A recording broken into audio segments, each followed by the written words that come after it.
It's the Champions League of the cycling, Sky and BMC. And Cat Evans called me. Hey, Samu, I take a cake because today is your birthday. It's not possible you stay alone in the hotel. In my generation, it's a lot of good riders fighting for the victory. Now it's only Evenepoel, Pogacar, Van der Poel, Wout van Aert, Primoz Roglic won the 60-70% races in the World Tour now, only in 5 or 6 riders. The staff of my academy is former professional cyclist, Benjamin Noval, the teammate of Contador, of Lance, of many top riders. The key of my academy is know-how. Golds, silvers. 1 gold, Spain.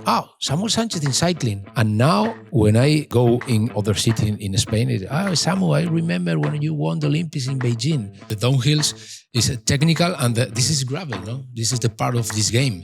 The technical parts and the take the break just in the precision moment. In winter, I practice cyclocross, I practice mountain biking, and this is the key of my abilities in the descent on the downhill.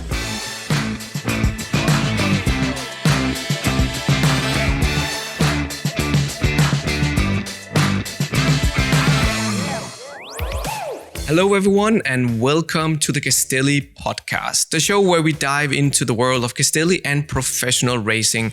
Today we have an exciting guest joining us, Samuel Sánchez, born in 1978 in Oviedo in the Asturian northwest corner of Spain, neighboring region to the famous Basque Country. Samuel is not just an exceptional cyclist, he is a true legend in the world of professional racing. Samuel's career is marked by remarkable achievements, including winning the prestigious Olympic gold medal in the road race at the 2008 Beijing Olympics. He's also known for his stellar performances in Grand Tours, having raced in all of them with teams like Euskaltel and BMC Racing, and won stages at La Vuelta, a stage of the Tour de France, plus the King of the Mountains competition, showcasing again his big talent as a climber. But racing isn't just a past chapter for him. At 47 years old, Samuel still pins on a race number and races gravel, keeping the competitive fire alive. We'll talk about how cycling has evolved over the past 2 decades, from aerodynamics and marginal gains to the explosive competition of the early 2000s and today. We'll also explore his post-retirement journey, his passion for developing young talents, and of course, his love for Girona's gravel scene. Plus, you won't want to miss the inside story of how Castelli's first aero race suit was born, and so much more. And now, without further ado, let's welcome Samuel Sánchez on the Castelli podcast. Well, thank you. It's a pleasure to stay here. It's a pleasure to have you here in our Girona store downtown. Good location for us to come and showcase our products, but also do interviews and meet with athletes like you.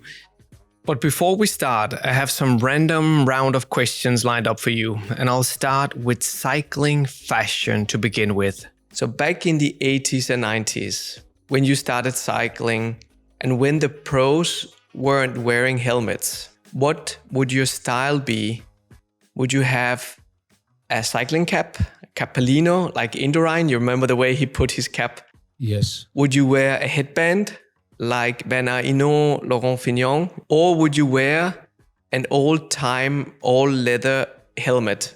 What would your style be? I like the cappellino. The cappellino? Yes. When I start my career, all the races I put the cappellino, the cap. Would you have then the peak down or up? No. Reversed. Yes, yeah. reverse. And pulled up. Yes. Nice. Very stylish. Yeah. I think a lot of the Euskaltel riders were doing that. Yeah. I think also members of Mayo and also, yeah. Laiseca, David Echevarría, Aymar Zubeldia. Correct. Yes. That's a good one. Okay, next one. Do you wear your arm warmers over the jersey or under the jersey so you can see the jersey, always. Normally, always. It depends. If you're in a race situation, yes, depending you put on the them situation. On. Yeah. I remember you start the downhill. You put your arms. You put the warmers in super fast, and you don't look is in the under the jersey or over the jersey. Yeah, depending of the situation. We always start with them under. What about sock length? Because sock length, when you started cycling, you remember they were tiny, small, maybe maximum 7 centimeters. Yes. Well, what do you prefer sock length today? High, like Medium. the trend, medium? Medium. So I don't like super high. super high, no. But the problem is when you go to the beach, this is the problem. It's the cyclist tattoo. Yeah. Okay, what is your all-time favorite Castelli product? Sincerely, is the Gabba. The Gabba is perfect. Yeah, and now you're lucky you also have the new Gabba, Yes. Oh, amazing. the Gabba R. Amazing. Is it good to wear Super and have where you live? Because the climate can change easily since you live in the mountains. Yes. Normally, I start to train 15 degrees, and 1 hour later, the temperature go down to 10 degrees and start to rain. I put my Gabba R in the pocket. I put in my heart, in my body. It's the perfect. And that's something you couldn't do with the old Gabba. You could not fit it into your back pocket. It was too difficult. It was very The old difficult Gabba. and bulky. Now you can do it. But it's also better if you keep your Gabba on most of the times. It's very breathable as well. But the aero testing we have done, especially on the long sleeve version, shows that when you're in a normal seated position, so not in that super aero tuck position, Yes. the Gabba long sleeve is faster than the fastest aero road suit that Amazing. we have. Yeah, it's amazing. So I remember in BMC, the team buy 2 Gabbas per rider, Castelli Gabba, and put in our room. so 2 per rider. Yes, 2 per rider. The all black Only the Castelli logo in the zip, in the zipper, yeah. and they put here the BMC. That was Castelli. Yeah, buy the Gabba, 2 Gabbas per rider. I've heard so many stories from people, professional cyclists and teams telling me the same story. I remember I buy a lot of clothes of Castelli. I put in my rain bag in the cars, the gloves, the rain jackets, the caps for the rain, the interior base layers, a lot of Castelli clothes in my rain bag. Like a lot of cyclists, I think you probably find in every drawer at home, at any professional cyclist home, you have at least 1 or 2 pieces of Castelli. It's true. Because I think it's where we really accelerate in the foul weather clothing area when the weather gets really bad and wet. And imagine, Samuel, racing with such equipment in your early years where you're racing, when the rain cape was almost a parachute. Rain jackets were big and flapping in the wind. A lot of times you would spend hours on the bike in the cold, in cold races, where today you have the options to stay warm, use less calories. Yes, and the aerodynamic changed a lot. The aerodynamic now it's impressive. It's impressive, yeah. Yes. And use that extra energy saved for the final of the race when going for the win. I think about it myself also from when I was racing. Today, do you prefer racing in a race suit or bib shorts and jersey? When I was professional, I prefer bib short and jersey. And now prefer the one piece. This is more comfortable. It's top. I mean, also today, the Aero jerseys and shorts, especially the Aero jersey, has gotten so good that you feel fast when you just put it on. It was not like 20 years ago when you had a jersey that was cutted really bad, not for Aero, and it will be flapping in the wind also today. So that's probably also the reason. But you see, there are also riders today, like Julian Alaphilippe.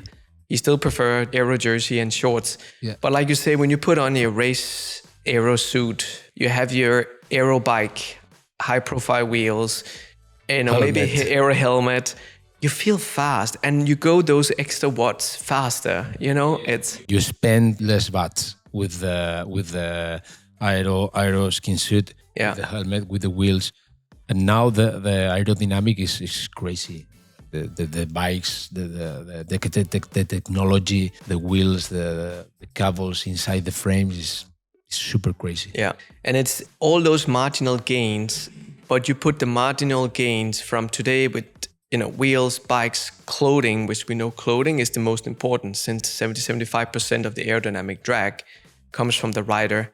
So that's why the clothing is the most important. Then you have the bike and helmet, and even have wax chains, makes a difference also today. But you put all these marginal gains together, and like you said, it makes a huge difference if you'll be going for the podium or not. You know the story how the Sanremo speed suit came together, the first road suit. Do you know the story? Yes, with the snow in Sanremo. No, that was then with the Gabba. No, with the Aero road suit. Oh, no, I don't have this history. So it was still Milano-Sanremo. Not with the snow. That was 2013. The 2009. Yes. We were sponsoring the Savello test team. Yes. Maybe I did it, this Milano-Sanremo. I think you did, yeah. Who won this? That was Cavendish. So Cavendish, he won. Who was second was Heinrich Hausler. Yes, I remember that. And he got beaten by less than 2 centimeters. So of course, Heino, he was completely, disappointed, of course, his first monument. Yeah. And I remember him talking to Castelli's brand manager, Steve Smith, about it. And Steve, he said, if we would make you an Aero road suit, looking at the speed that you were going in the sprint and the extra energy also saved on the course, you would have won with the same effort that you put into it. So Steve started thinking about, and with the product engineers, developing this Aero suit, so taking our best back then, bib shorts, taking away the bib straps. There were one piece of fabric on the short, so also eliminating all seams, making them faster, working only with one materials. Piece, one piece, yeah. It just had a seam on the inside of the leg. And then the top part as an Aero jersey that was stitched onto the short. Then with the front opening, so you could still stop for a natural break if you had to pee, because if you were in a time trial suit, which some teams had used, it's difficult to sit in a time trial suit the whole day, especially doing a race like Milano-Sanremo that is 7 hours. And to eliminate some of the folds on the side, which you often get with a jersey. And that's why the name of the first road Aero suit with that iconic opening that we all know that has been copied by every other cycling clothing brand after is called the Sanremo speed suit. Originally. But that's how it started. But you see, the idea came from professional racing. Yeah. The idea of the Gabba with Gabriel Rasch started also in professional race ranks. He got the long sleeve. Yes, of his rain jacket from Agricole. Yeah. And that's how a lot of our products, they get to see the world for the first time. The Aero Race jersey we know today was first noticed by the public with the Savello test team in 2009. Yes. But we actually introduced it already in 2007 with Sonia Duval. It was different. It was called a split-second jersey. You remember with Iban Mayo, David Miller, who's a good time trialist, so Leo it was good for us. Yes, Piepoli, exactly. Gibo, Gilberto Simoni, and I remember because David Miller won the last chrono in Vuelta a España in Toledo. In this chrono, I was second. With really? Only the difference with David Miller is 6 seconds, maybe. And maybe for the skin suit. What you would notice if you go back and look at the pictures, you will see a black dimple panel on his side. So small dots, debossed. Because you remember the wheels, zip wheels, the 404, they had this dimple like golf ball surface. Yeah. And Steve, he came to my office one day and was like, what about if we add this insert, the same construction on the side, and put it to the wind tunnel and see if it makes a difference. So we did a skin suit with this insert and one without. We went to the wind tunnel in San Diego in the US. I was two-timing. Two-time, yeah. Me too. I was there this one time, and then I was there with Carlos Sastre and the Savello test team the following year.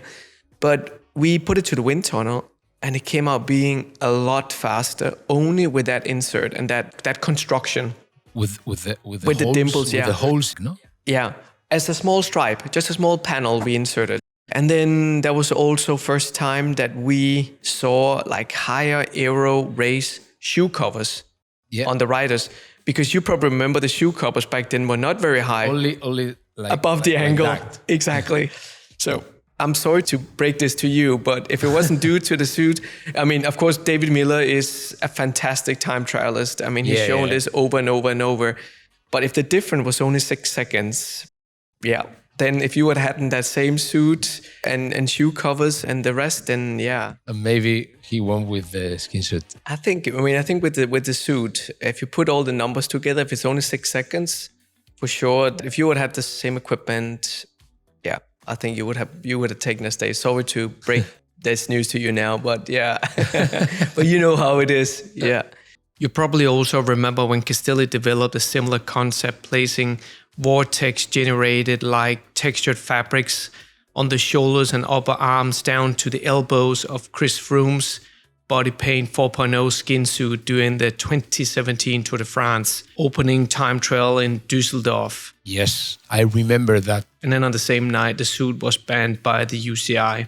But that this aerodynamic vortex generating technology likely gained Froome 18 to 25 seconds. Curiously. So another Castelli performance enhancing product banned by the UCI. Samuel, what is your first Castelli memory? My first Castelli memory, it's in the Olympics in Atlanta, 96. The Italian track team with the silver and blue skin suit. You remember that? I remember that, yeah. And Paola Pezzo. Paola Pezzo in the women's, where she won gold in the mountain biking, Yeah, and then the Once team. Yeah, I remember with the scorpion in the base layer. Wow, it's the dream to. I remember it's a dream to go to buy clothes with the scorpion in these years. I remember it's Castelli. It's the best brand. Yeah. When you have your first memory of the scorpion, like you're saying now with the Olympics in Atlanta, and that was also first time that the world really saw this aero suit used for track racing. That suit completely changed things, and it was also with long sleeves. Yep, I remember. It really stood out. And then like the Unse team, you said with Chalabert, Olano, and that scorpion, I remember myself. I didn't know that it was the Castelli brand when I was a kid, when I started cycling. I just remember, the scorpion. And the teams that you were mentioning as well. Unse has always been one of my favorite teams when I was a kid. I remember the leg warmers with the scorpion in red. Oh, it's amazing. It's crazy. I like it, the scorpion, the leg warmers. Yeah. And also with the scorpion it's iconic. Exactly, it's iconic. And last year we celebrated 50 years of the iconic scorpion logo and the Castelli name. Yes. Which was created in 1974 by Maurizio Castelli. But the history really starts in a small tailor shop downtown Milan in 1876 with a guy named Vittorio Gianni, who was making clothing for the AC Milan football team and later for some of the first cycling heroes like 5-time Giro d'Italia champion Alfredo Binda. And the company later took a 100% turn towards cycling in 1935 when Armando Castelli joined Gianni's staff. After just 4 years, Armando's purchased the company and the real story clicks into gear. Because Armando retained Gianni's high-profile clients, which by the late 1940s included the cycling heroes like Gino Bartali and Fausto Coppi. Yeah. And today our HQ is no longer in Milan, but up in the Dolomites. Yes. About an hour and 15 from Venice, where it's also easy for us to get out there on the roads and test new products, doing lunchtime rides or in the early mornings up in the mountains or in the evenings when temperatures usually drops. I mean, it would be fantastic to have you come and visit us one day. I mean, you're more than welcome. Yes, I like it. I like it visit Castelli. And I like it Italy. I like it. I know you do that, Yes, yeah. I like And it. I know you also speak Italian because you were talking to each other in Italian yesterday. Parliamo un po' in italiano. Oh, parla benissimo Samuel in italiano. Yesterday we were talking on the Castelli booth where we had so many activities going on. But also after all this year racing, I mean, you speak a lot of languages because you meet people from all over the world. And that's something I would like to know a little bit more about, because when you made the switch to BMC after been racing for Euskaltel, that was after how many years was that? 14 years racing for Euskaltel? Yes. What made you change team and go in a complete different direction and to a Swiss team? Completely different. Mentality Not and all. The budget is completely different. The staff in BMC, it's more people than more people. The staff than the riders. It's crazy. It's the Champions League of I remember this team is the Champions League of the cycling. Sky and BMC. Euskaltel is a small team made with the persons. It's too different. And BMC is the global team. A lot of vehicles, a lot of bikes. Sports director. It's amazing. I remember when I arrived the service course in Nazaré in Belgium. I speak with my sports director Yvonne Ledanois. This is the BMC headquarters, no? No. This is only the service course of the thing. Yo, what the? Impossible. It's a lot of bikes here, a lot of helmets, a lot of clothes, a lot of people in this service course. It's amazing. The Euskaltel is a small team. Only the vast riders, a small team, good budget, but no than BMC. BMC it's crazy. It's a dream for me. When I but was the transition and integration to the team mentality, really was it good, difficult? because I remember arrived in February at the team. My birthday is the 5th of February, no? I arrived to Italy in the day 5 of February, and Cadel Evans called me. Hey Samu, where are you? No, I am here close to the airport.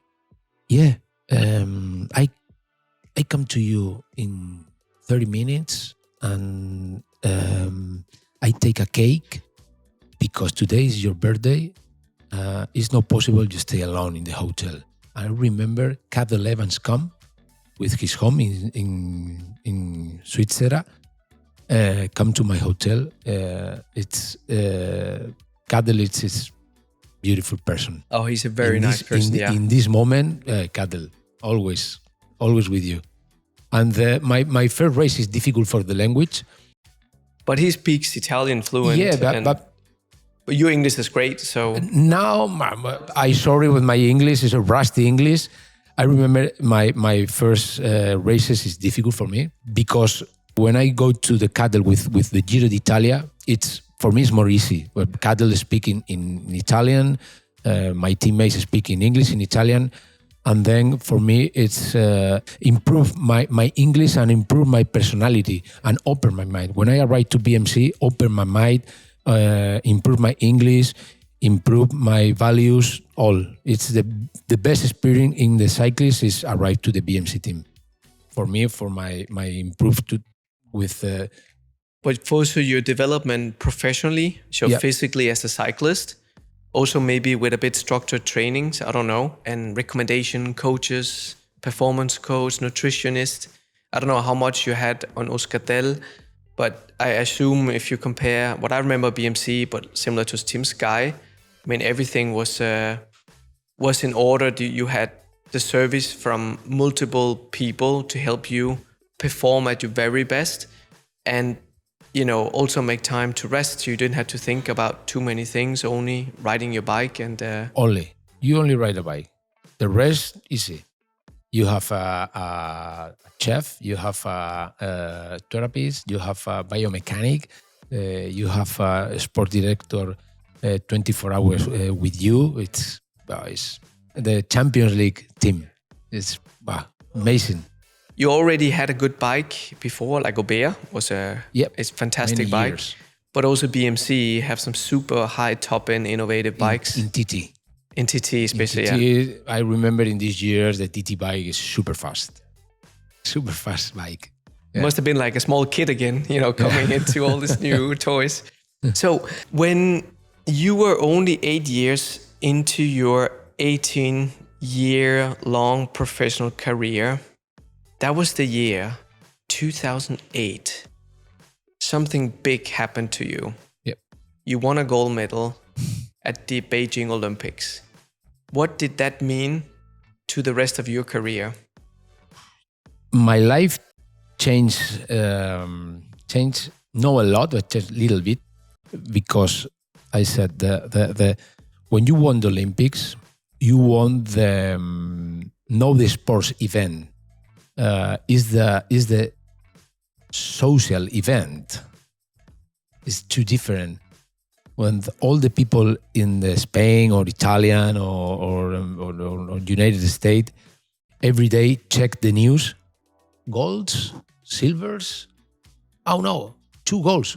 1 goal. Spain. Samuel Sánchez in cycling. And now, when I go in my city or other city in Spain, Samu, I remember when you won the Olympics in Beijing. It's too different when you won the Tour de France or when you won the gold medal in Olympics. It's a social event. It's too different, and it's for the whole life. Now I have a street in my home, and I have a monument. It's a bronze monument when I won the Olympics in my home. And the street Samuel Sánchez at the monument in my home. It's wow. If you won the Tour de France, it's too difficult. But you won the Olympics, it's too different. I remember Renko Evenepoel in the podium when he cried a lot. It's different when you won the Olympics. It's the social event. Not only a sport event, it's social event. Look at me, I'm getting goosebumps just even talking or hearing you saying these words. It's true. Yeah. And it's changed your life forever. Even though you have received a lot of fantastic results in your career with stage victories in 2 of the Grand Tours. You raced all the Grand Tours. You won the Basque Country in 2012, I think. Yes. I mean, you have a beautiful palmarès. 35 victories maybe. And seconds, 60, 70, 80, a lot of seconds position. A lot. But the problem in my generation is Valverde, Cunego, Contador, Sastre, Freire, Ivan Basso, Cadel Evans, the Slex brothers, Philippe Gilbert. I have 3 or 4 podiums in Lombardia. It's crazy, yes. But in my generation, is a lot of good riders fighting for the victory. Yes, a lot of riders. Now it's only Evenepoel, Pogacar, Van der Poel, Wout van Aert, Primoz Roglic. He won the 60-70% races in the World Tour now. Only in 5 or 6 riders. If it's bigger winning the Olympic medal than riding with the rainbow stripes from 1 full season. If you won the World Championships for the world of cyclists only. If you got the Olympics for the all. Because when you Google your name, like you said, everything that comes out, Olympic gold medal in Beijing, just coming back to what you said before, this is what you're known of. And you won that in a sprint. You came back with a group because I think... Cancellara, Revelin, Kolovnev, Rogers, and Slek. It's a steep part in the Chinese wall. But you out-sprinted everyone. It was the last 500 meters was slightly uphill, and I remember you out-sprinting everybody. Yeah, it's a crazy sprint because I remember I only look the right side, no? Because when you arrive in a small group, normally you put in one side of the road, no? Yeah. For only look in one side. Yeah. And I remember I don't put in the right side. I only in the middle, and then I go to the right side. To the right, yeah. I think only Revelin. Revelin is the fast man now. Samu, Revelin is your is your problem. Only Revelin, and Revelin he was second. Yeah, and then Cancellara. Third. I remember seeing that on television. That's a long time ago, 2008, but I still remember the pictures. Yeah, no, that was beautiful. So in all these years, Samuel, of racing, do you have any superstitions, or do you have something you always do before a race? Superstition, no, but I wash my socks by hand. Always? Always, every day. Because they're white or all White. socks? My socks by hand. So that's interesting, because you're kind of also the guy I know that then likes white socks, because coming from that generation, and white socks has to stay white. And we all know that after a few machine washes, they might turn a little gray, absorbing colors from other garments. Yeah. So, but it's nice. Also, when you wash them by hand, that means something special to you. Yep. So I would like to hear a little bit more about your cycling academy. Oh, yeah. If you can tell us a little bit about that part, because that is something that warms my heart, something that I really like, that what you're doing. So if you can tell our listeners about the Cycling Academy, what it's about and what you guys do. Yeah. It's. I think the former cyclists, the former professional cyclists, make the small teams, no, for academies, because all the kids show us in the TV. We have iconic, no, in the many years, and now I have my academy. We have 8 years. In 8 years, we pass 8 professional cyclists. Ivan Romeo, Movistar. Samuel Sánchez won the Sterrato stage in this year in Giro d'Italia. Samuel Sánchez. Markel Belocchi, Education First. One guy of Caja Rural, 2 guys of Burgos, BH.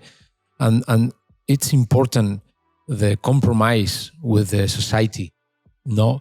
And my academy, it's particular project in the world because this company MMR is they have a compromise with the cycling, and all the guys in my team have a bicycle. All of 10 of 18 have a bicycle. MMR put the bicycle every year, and the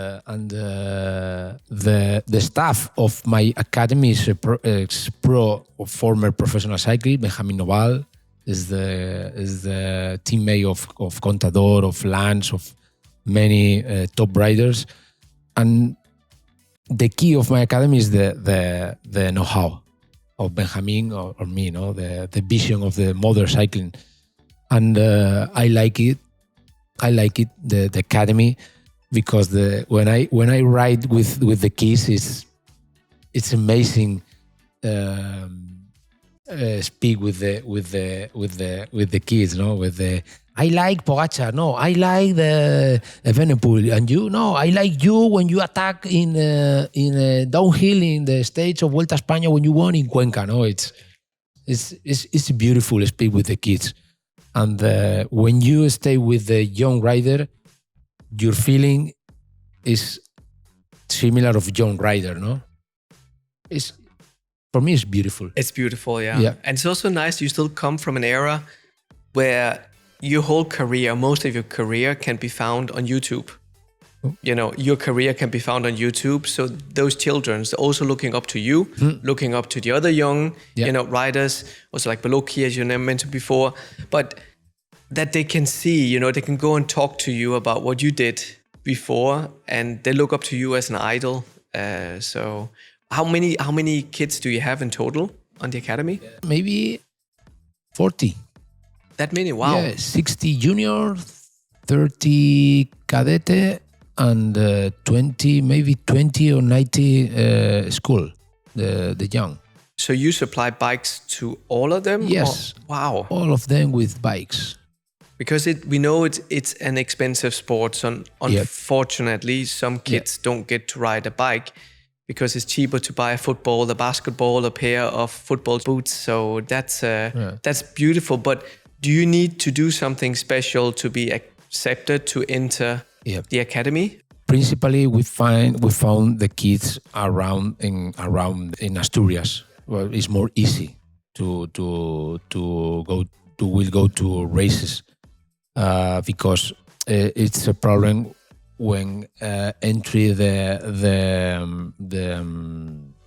one letter of one guy of Andalusia. It's a lot of kilometers, and the big races in Spain of junior or cadete is in the north of Spain, in Basque Country, in Cantabria, in Asturias, Galicia is the best races in Spain. And now, for example, our junior team is all Asturians guy. The next year team. Then because this year we have guys of all parts of Spain this year, and 5 or 6 guys pass to under 23 category, and the cadete up to the junior team. The new promotion is all Asturians guys. Yeah, it's more easy to work. Yeah, for the travel, for the races, and the budget of my academy is too high. It's expensive at the bikes, the helmets, the clothes. Wow. It's a small World Tour team. It is. And then you have the school also. I mean, the kids goes to school. They have the race, and you follow them, and you make sure that they learn from one of the best, but also that they learn the right things, the right way, as we talked about earlier about training. Mm-hmm. But also more important, which I know is easy for you to transmit that to the kids, to have fun. Yeah. Have fun on the bike. Have fun on the bike, and I speak with the fathers, and the key, the study. It's the principle, study. Well, imagine you go to train one day and you have an accident. If you don't have to practice a bicycle, your future, what is your future? You study, always study. Study and sport. Organization, study and sport. The day have 24 hours. Organization, train, school, study. It's time to all. It's good that you have this format set up and with all the support as a mini professional team, as you said, accompanying the kids, nursing them, but also talking to the families, the fathers, the parents and mothers about what is cycling, and not to have any big expectations. This is the problem. No pressure. Renko Evenepoel, only one. Pogacar, only one. Easy. Exactly. Easy. I think that's very important. No, I like that. I really like this, and also where we can help you, Samuel, supporting this project. I think I'm speaking also on the behalf of Castelli Spain that are outfitting you in Castelli, as you are one of our huge ambassadors here, because you're such a nice person. You're always available, just like you are for the kids, but also to your partners. We would like to, of course, support this great project as much as we also can, because this is something that warms everyone's hearts, and we're talking about the future, and you're doing something very, very good for cycling and giving kids the opportunity to try a different sport. Yeah. And for the parents, without investing a lot of money, but also knowing that they have somebody, a team around the kids who will nurse them in the correct way so they can keep grow, they can finish the education, and then they can decide if they want to pursue a career on 2 wheels or they want to do something different in life. But I think the lifelong lessons that I learned myself from racing my bike professional a few years had taught me so many other important things in life that I use today in my work, but also in my daily life. And cycling is, you never give up. Yes. There are more downs than ups in cycling. And like you said before, you often, very, very often got second or third, but the life is like a bike, no? It is. Always pedaling. So all the punches you get, you just stand up, like Julian Alaphilippe, he once told me, tomorrow's another day. You just stand up and just dust off. Tomorrow there's another race. It's not, some cyclists today maybe are too focused on the A goal, but then an accident happens or a crash happens or something and you're out, and then what? Yeah. But no, you get up again and back up on the horse and you go for it. So Samuel, let's move the conversation into why we're sitting here at the Castelli Girona store. I mean, it's the week of Sea Otter Europe, and I know that you raced yesterday. How did it go? Yes. Well, it's a tough race yesterday. The parkour is really funny, steep parts and very dangerous downhill. And the final part is so funny because you go with the gravel roads in perfect condition.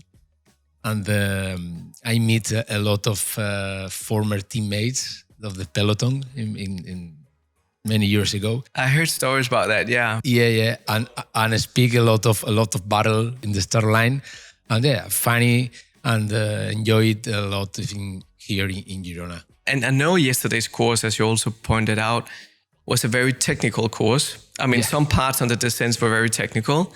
Yeah, the descent yesterday is technical and like a mountain biking, because this part of Spain, of Girona, it's a lot of stones and the downhills is technical, and this is gravel. No, this is the part of this game. The technical parts and take the brake just in the precision moment. And the problem is that the people come to the mountain bike in the gravel is too different. I speak with the people in mountain bike. You look long, and in gravel you look right what you have right in front of you. Yeah, in front of your front wheel, but because you don't have a suspension in the gravel bike. Your suspension is your arm, is your body. It's too different. And you need to be as relaxed as possible so you can absorb the shocks, you know, in your arms. This is the key of the gravel, no? It's relax and stay focused, stay connected with your bike, and downhill with security and safety. Was that difficult for you, the transition into gravel, but more on the technical side? I mean, you come with 18 years racing professional in the world tour and then switching to gravel riding.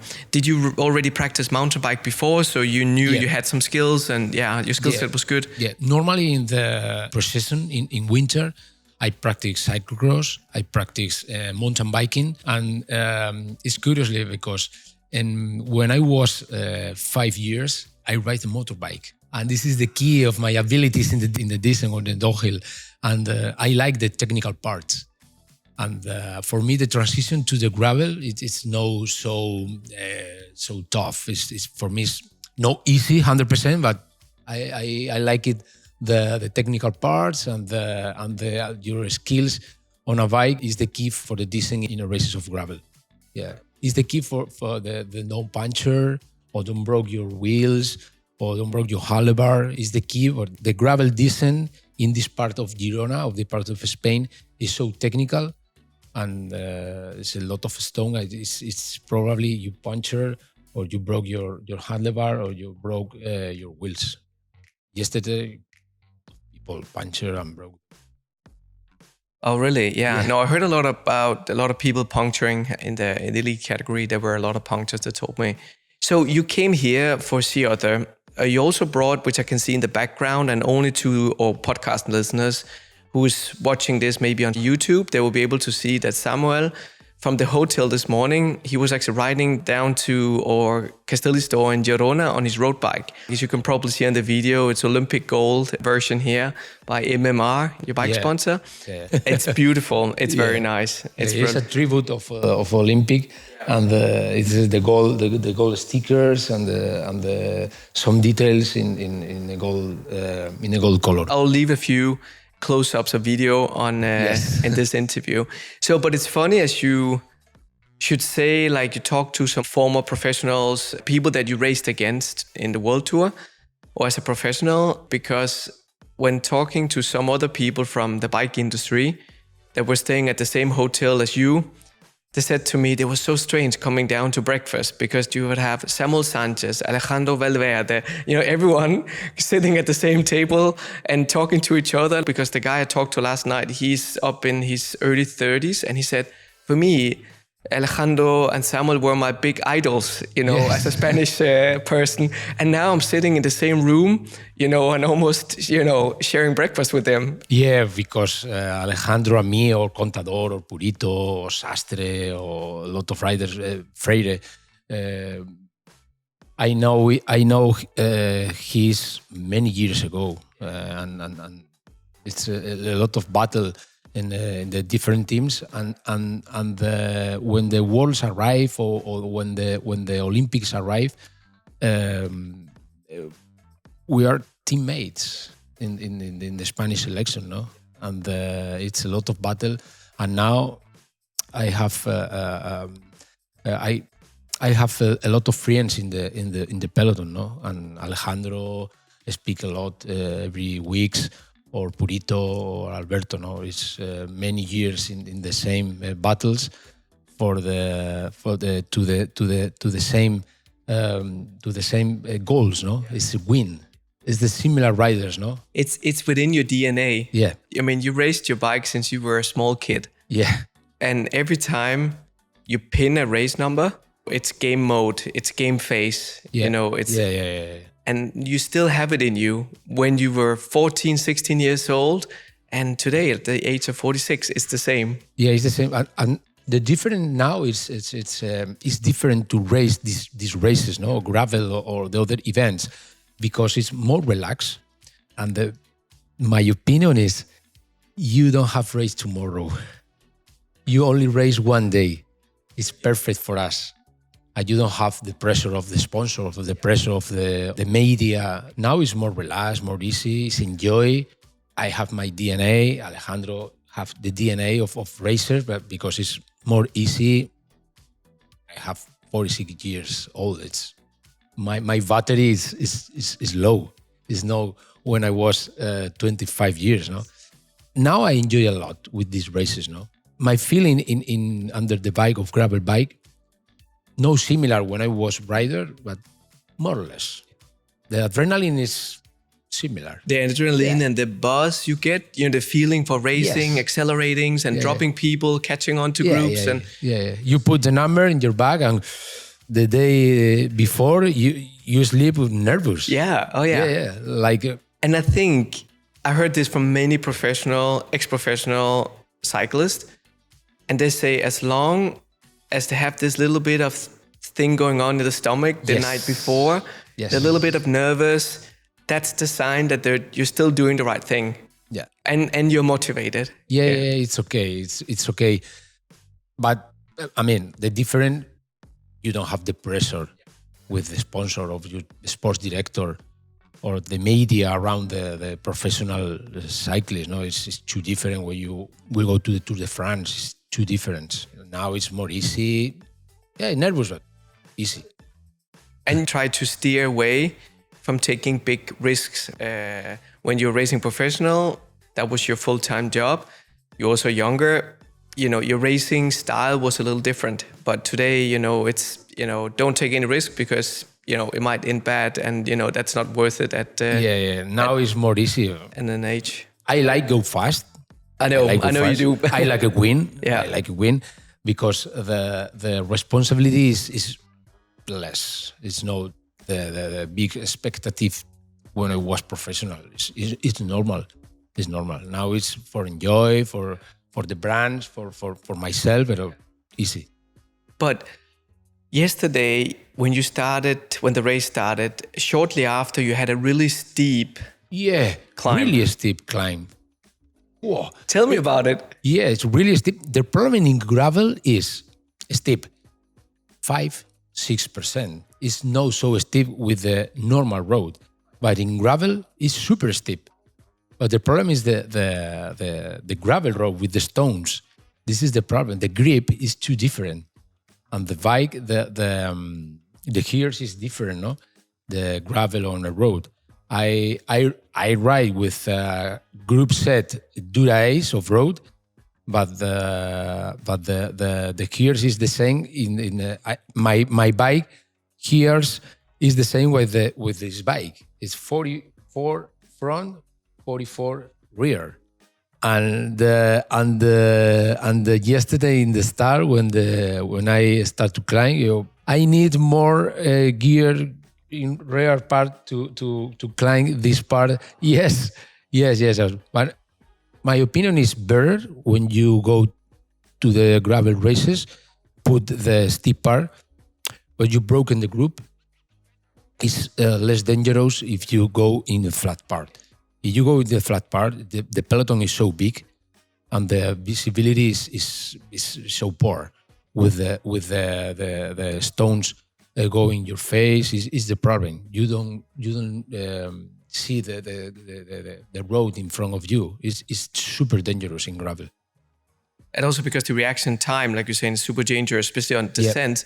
Because when you brake, you don't just stop that easily, and you can easily skid out, and then you're on the ground and slippery. And the problem is a lot of crashes. It's so dangerous. But fun. More or less. Yeah, well, I mean, maybe yes, maybe no. Okay. Because also when you go in the big, especially at the start in big groups, it can be chaotic, and you have a lot of the new upcoming generation of privateers in gravel today. Just like when we look at the world tour, like Remco Evenepoel, Mathieu van der Poel, Wout van Aert, Pogacar, Vingegaard, they have an engine we haven't seen, or we didn't see 20, 30 years ago, these huge talented cyclists. Because yesterday I was talking to a former professional cyclist as well, who rode also in the world tour, but he didn't retire that many years ago. He said on that first climb, he was going 6.2 watts per kilo. And he said, when I raced in the world tour, when I raced professional, I didn't even do like most of the time those numbers. And the younger kids were still accelerating away from him. He was like, what's going on? Yes. Now it's impressive, the numbers in the world tour. And the new talent is super crazy with the 20, 22, 23 years. Won all the races, Pogacar, Evenepoel, Juan Ayuso. Yeah. A lot of talents arrived to the world tour. And it's crazy, the numbers, no? The average of watts in the final of the stages is it's impossible in my years make these numbers. Impossible. The bikes change, the material is so better, like knowledge of diet, of training, of all of nutrition. Most of them have a performance coach. Recovery is too different with the ice, with the ice bath and a dream in a special matters. It's changed a lot, the cycling now. Because you probably grew up when you started, there was no power meter. Power meter was introduced, was the mid 90s, end 90s with SIM, but they were very expensive. Yes, I pay my power meter. My SRM, only one brand have a power meter, is SRM. Only, I pay it. And it was expensive, very expensive, I remember. Yeah. And because I had one that was lent to me, and I remember you had to take the wires because it was not wireless. No, it's a cable. Yeah, you have to then take the cable and then just spin it around your braking or gear cable, you remember, under the tube. Yeah. And it was very expensive. And then if you need to calibrate it, you had to send it to Germany, to SAM. And the cranks is crazy. And today, a lot of young, even before junior, like kids really today, they start riding with a power meter. Now in cadete category, all the riders have a power meter. All the riders. Normally all the riders train with a power meter. Yeah, that's great to think about. So they're already been put in line, but also being taken more care of when they're small, and then through the whole career to when they're turning pro, which is also good because that means that they're protected. They know what training to do. They do not go over limit to harm themselves, because if they work by the numbers. But sometimes numbers can also be disturbing, because you have people like Pogacar. I think he follows his numbers, but he also likes to do spectacle race, explosion, everything. Contador, you remember, was the same. You would also be the same. Do you think cycling today has become more number specific and less riding on instinct? How you feel? Depending of kind of riders. If you know the Vuelta a España with the show of Wout van Aert, I think Wout van Aert is more instinct than numbers. Or Remco Evenepoel in the Olympics. Correct. Yeah. My opinion is Remco Evenepoel in the Olympics, instinct. When he attacks, it's for instinct. Yeah. Now, my legs hard. Now it's full gas. Go to catch the gold medal.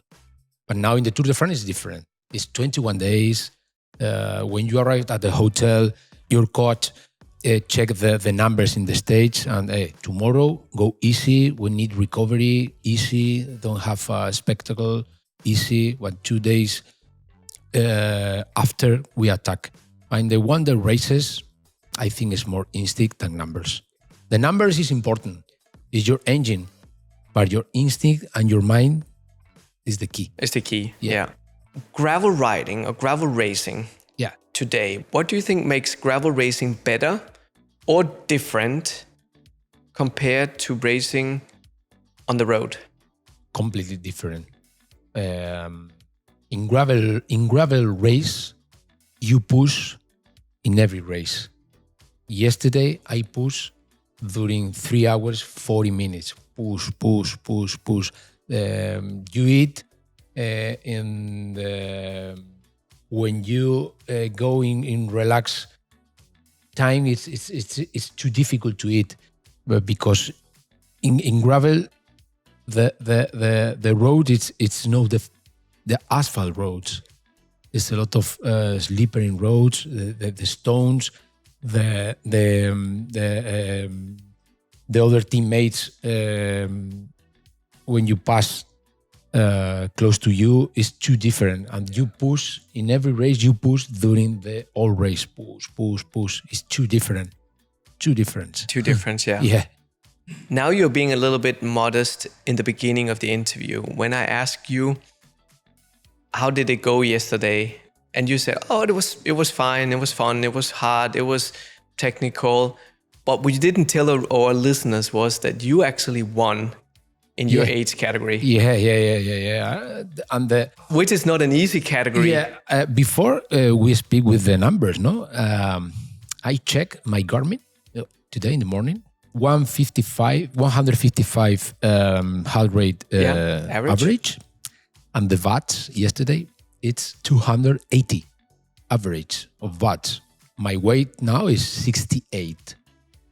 It's good. It's good number for the old cyclist. 46. I would not say old, but if we're talking like professional cycling, 46 years. That's a very good number. And I remember in the Worlds in the last year, the numbers is 316.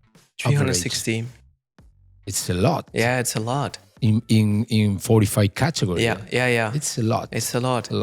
The level in master is too high. Yeah. But also because you have former riders like yourself, going racing. Yeah. So you use your power meter a lot doing a gravel race to make sure also you stay within your zones and your numbers? Only for check. I like it. I am a freaky. But you don't let the group go away just because that you're looking at your numbers and your numbers say that, hey, maybe I should take it easy. You go after them. You still have that instinct that will always stay with you. Yeah. Samuel, let's rewind back to your early days and talk about your journey into cycling. How did you become a cyclist? How did it start? My father was a mechanic of motorbikes.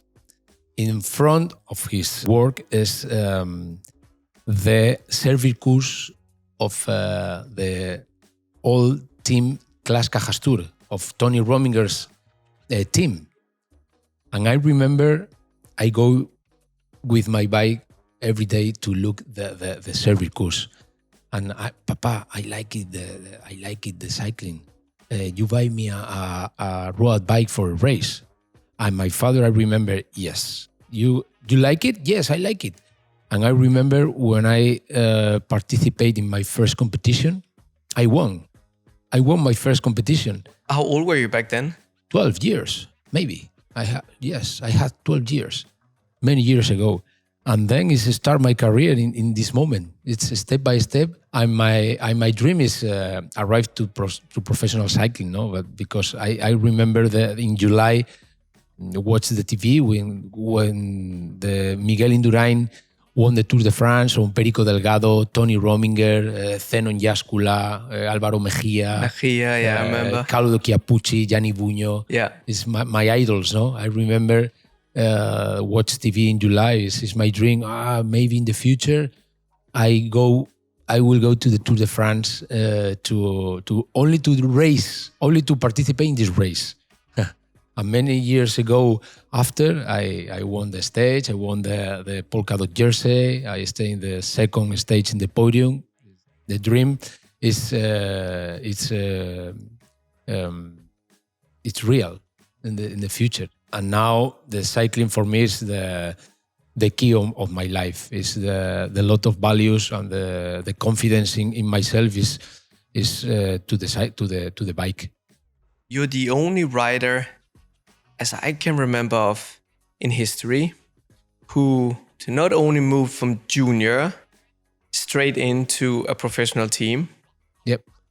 And into a Basque team, the Euskaltel, which has always been known of only letting Basque riders on the team. Yes. How did that come about? I remember when I was junior, I stayed in the national selection, junior. I rode a race in the Basque country.